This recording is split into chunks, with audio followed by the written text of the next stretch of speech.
Hey up everybody, I'm doing a reading in rubber gear video for you, and the book that I'm going to be reading from is by Patrick Süskind and it's called Perfume, the Story of a Murderer.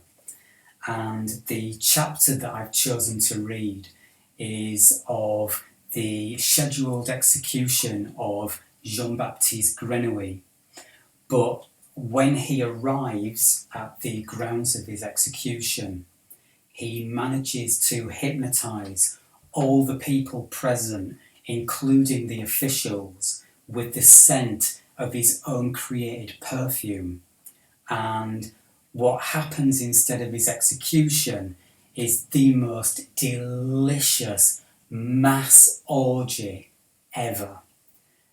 I remember going to see this film back in 2007. It was playing at the Hyde Park Picture House in Leeds. And I remember sitting there, having already read the book, so I knew the plot. I remember sitting there thinking, are they really going to do this mass orgy? And yeah, credit to them, they did it. It is a really good film. I recommend you watch it if you haven't already. And the book is a good read as well. So yeah, anyway, on with the video.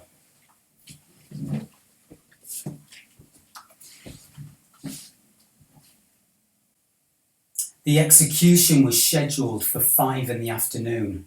The first spectators had arrived by morning and secured themselves places. They brought chairs and footstools with them, pillows, food, wine, and their children. Around noon, masses of country people streamed in from all directions, and the parade grounds were so full and packed that new arrivals had to camp along the road to Grenoble and on the terrace-like gardens and fields that rose at the far end of the area. Vendors were already doing a brisk business. People ate, people drank, everything hummed and simmed as at a country fair.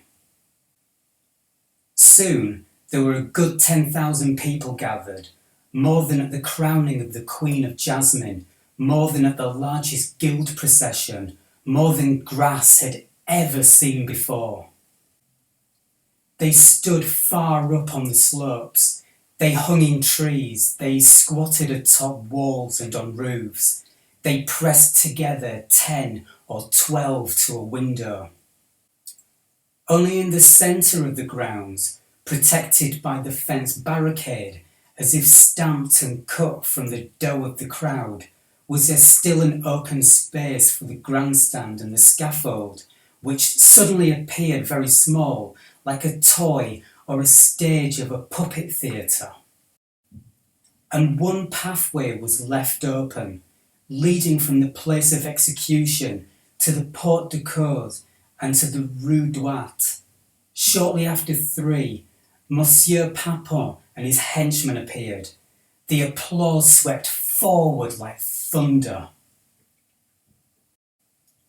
They carried 2 wooden beams forming a St. Andrew's cross to the scaffold and set it in good working height by propping it up on 4 carpenter's horses. A journeyman carpenter nailed it down.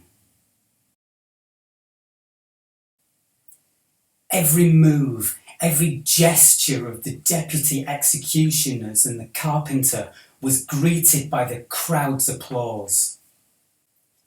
And when Papon stepped forward with his iron rod, walking around the cross, measuring his steps, striking an imaginary blow, now on one side, now on the other, there was an eruption of downright jubilation. At 4, the grandstand began to fill. There were many fine folk to admire. Rich gentlemen with lackeys and fine manners, beautiful women, big hats, shimmering clothes.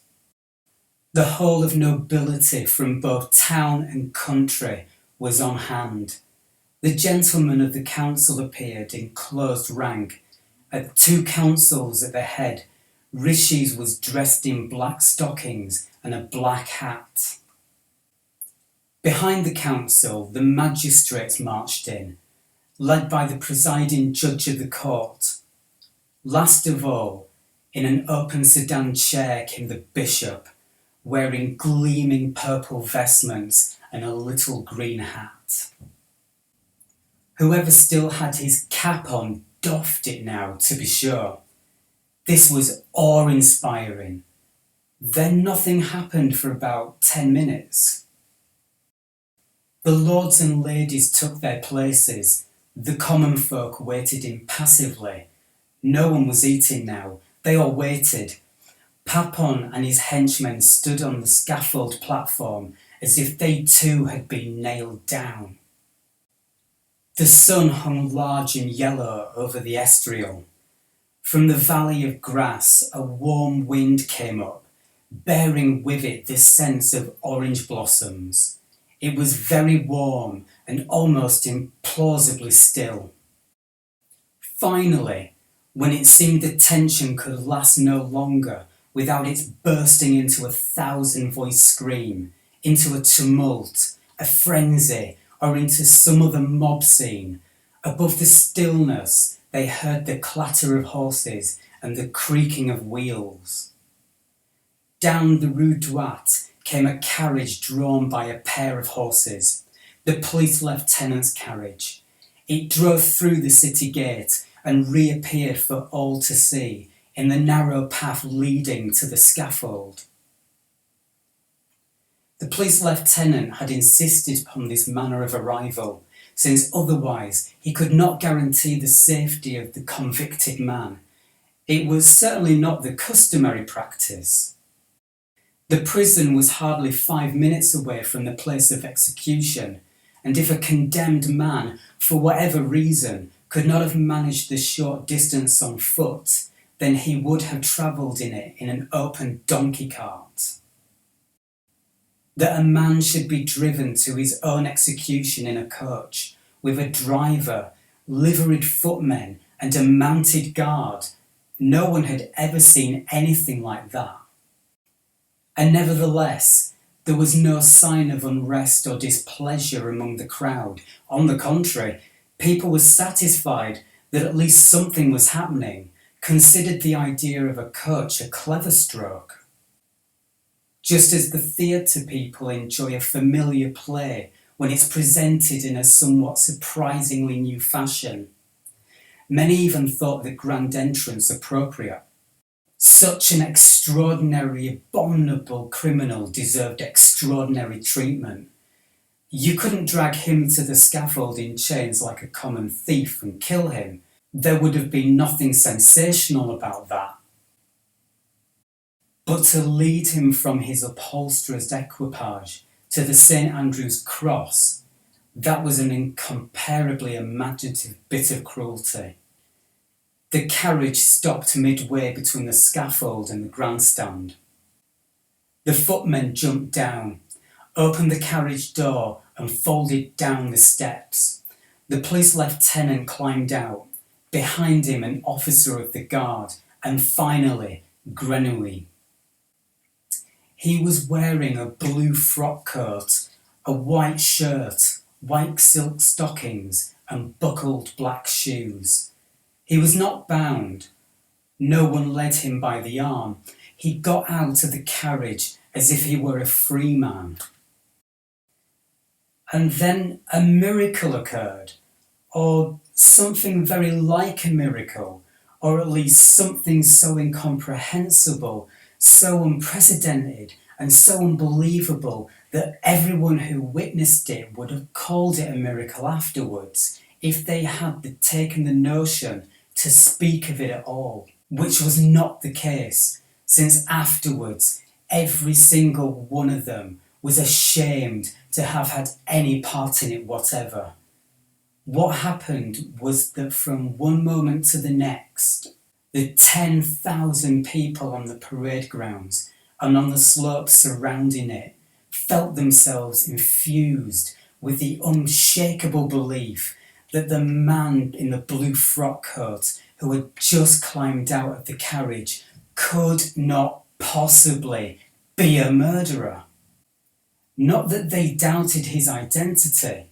The man standing there was the same one whom they had seen just a few days before at the window of the Provost Court on the church square, and whom, had they been able to get their hands on him, they would have lynched him with savage hatred.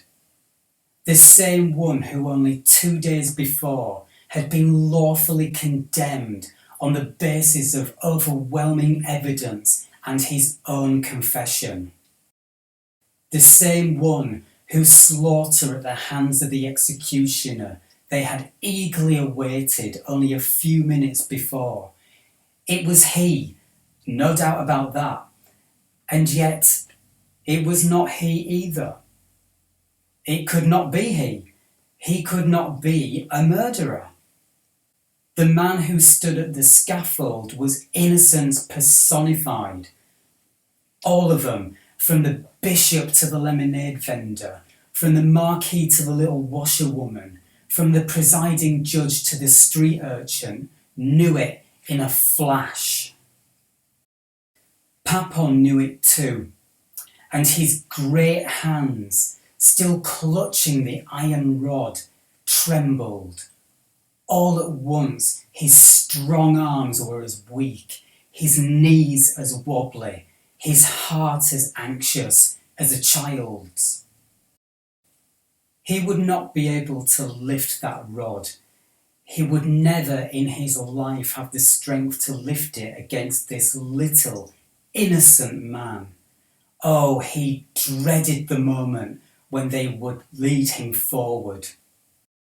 He tottered, had to prop himself up with his death-dealing rod to keep from sinking feebly to his knees. The great, the mighty Papon. The 10,000 men and women, children and patriarchs assembled there felt no different. They grew weak as young maidens who have succumbed to the charms of a lover. They were overcome by a powerful sense of goodwill, of tenderness, of crazy, childish infatuation. Yes, God help them, of love for this little homicidal man, and they were unwilling to do anything about it. It was like a fit of weeping you cannot fight down, like tears that have been held back for too long and rise up deep within you, dissolving whatever resists them, liquefying it and flushing it away.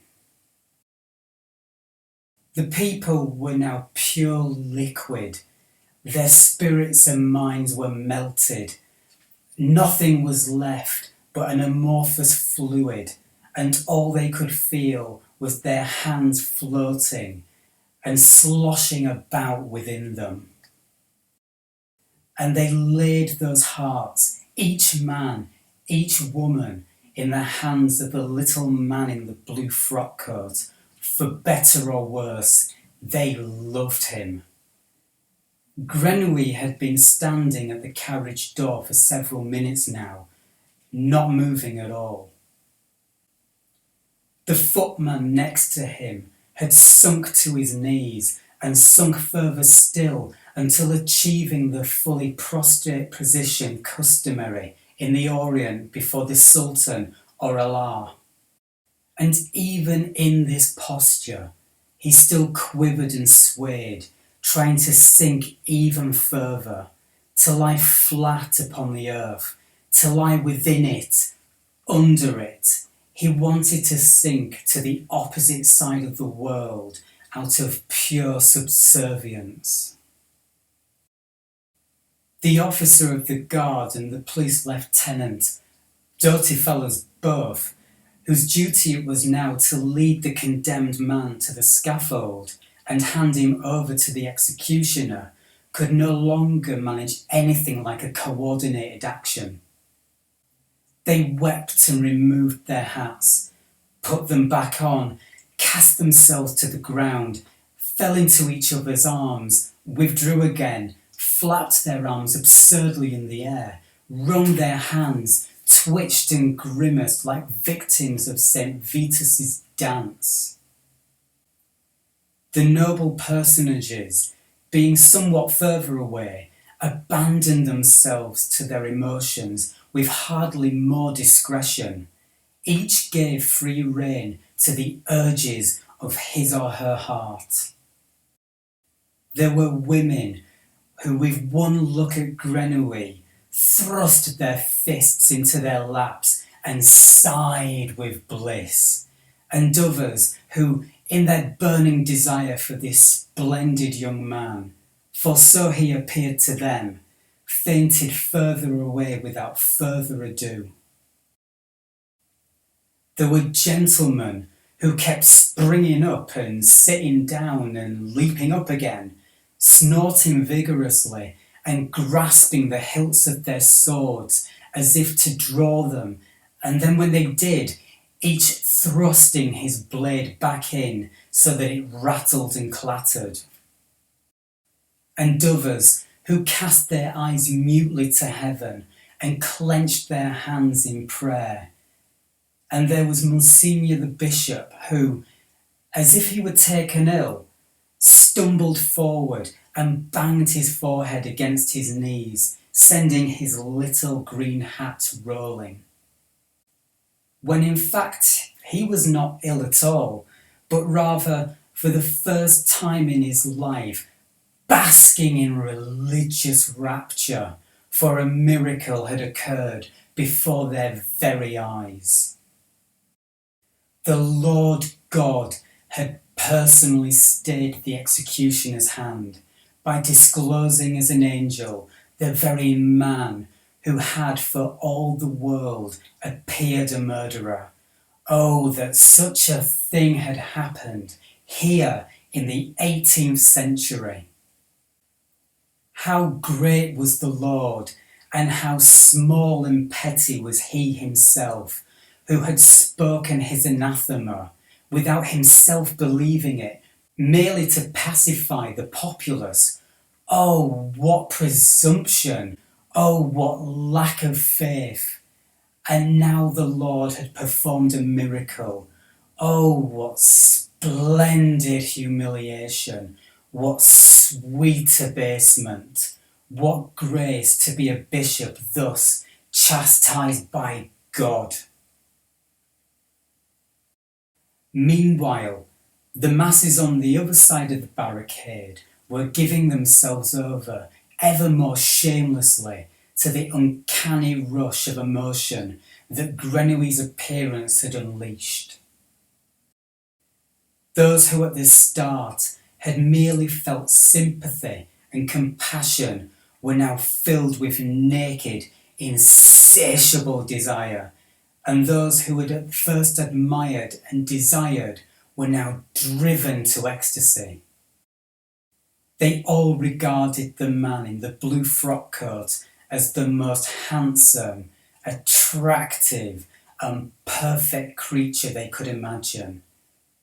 To the nuns he appeared to be the saviour in person, to the Satanists as the shining Lord of Darkness, to those who were citizens of the Enlightenment as the highest principle, to the young maidens as a fairy tale prince, to men as their ideal image of themselves. And they all felt as if he had seen them through at their most vulnerable point, grasped them, touched their erotic core. It was as if the man had 10,000 invisible hands and had laid a hand on the genitals of the 10,000 people surrounding him and fondled them in just the way that each of them, whether man or woman, desired in his or her most secret fantasies. The result was that the scheduled execution of one of the most abominable criminals of the age degenerated into the largest orgy the world had ever seen since the 2nd century before Christ.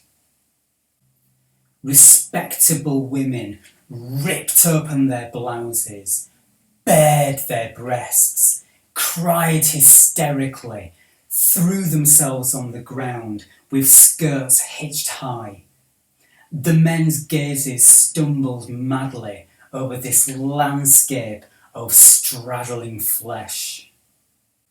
With quivering fingers, they tugged to pull from their trousers, their members frozen stiff by some invisible frost. They fell down anywhere with a groan and copulated in the most impossible positions and combinations. Grandfather with virgin, odd jobber with lawyer's spouse, apprentice with nun, Jesuit with Freemason's wife, all topsy-turvy, just as opportunity presented. The air was heavy with the sweet odour of sweating lust and filled with loud cries, grunts and moans from 10,000 human beasts. It was infernal. Grenouille stood there and smiled, or rather, it seemed to the people who saw him that he was smiling, the most innocent, loving, enchanting, and at the same time most seductive smile in the world. But in fact it was not a smile, but an ugly, cynical smirk that lay upon his lips, reflecting both his total triumph and his total contempt. He, Jean-Baptiste Grenouille, born with no odour of his own, on the most stinking spot in the world, amid garbage, dung and putrefaction, raised without love, with no warmth of a human soul, surviving solely on impudence and the power of loathing. Small, hunchbacked, lame, ugly, shunned, an abomination within and without, he had managed to make the world admire him. To hell with admire, love him, desire him, idolise him. He had performed a Promethean feat. He had persevered until, without infinite cunning, he had obtained for himself that divine spark, something laid gratis in the cradle of every other human being, but withheld from him alone. And not merely that, he had himself actually struck that spark upon himself. He was even greater than Prometheus. He had created an aura more radiant and more effective than any human being had ever possessed before him. And he owned it to no one, not a father, not a mother, and least of all to a gracious God, but to himself alone. He was, in very truth, his own God, and a more splendid God than the God that stank of incense and was quartered in churches. A flesh and blood bishop was now on his knees before him, whimpering with pleasure. The rich and the mighty, proud ladies and gentlemen, were fawning in adoration, while the common folk all around, among them the fathers, mothers, brothers and sisters of his victims, celebrated an orgy in his honour and in his name. A nod of his head, and they would renounce their God and worship him, Grenouille the Great. Yes, he was Grenouille the Great. Now it had become manifest. It was he, just as in his narcissistic fantasies of old, but now in reality. And in that moment, he experienced the greatest triumph of his life, and he was terrified. He was terrified because he could not enjoy any second of it. In that moment, as he stepped out of the carriage into the bright sunlight of the parade grounds, clad in perfume that made people love him, the perfume on which he had worked for 2 years, the perfume that he had thirsted to possess his whole life long. In that moment, as he saw and smelled how irresistible its effect was, and how with lightning speed it spread and made captives of the people all around him. In that moment, his whole disgust for humankind rose up again within him and completely soured his triumph, so that he felt not only no joy, but not even the least bit of satisfaction. What he always longed for, that other people should love him, became at the moment of its achievement unbearable, because he did not love them himself. He hated them. And suddenly he knew that he had never found gratification in love, but always only in hatred, in hating and in being hated. But the hate he felt for people remained in an echo. The more he hated them this moment, the more they worshipped him, for they perceived only his counterfeit aura, his fragrant disguise, his stolen perfume, and it was indeed a scent to be worshipped.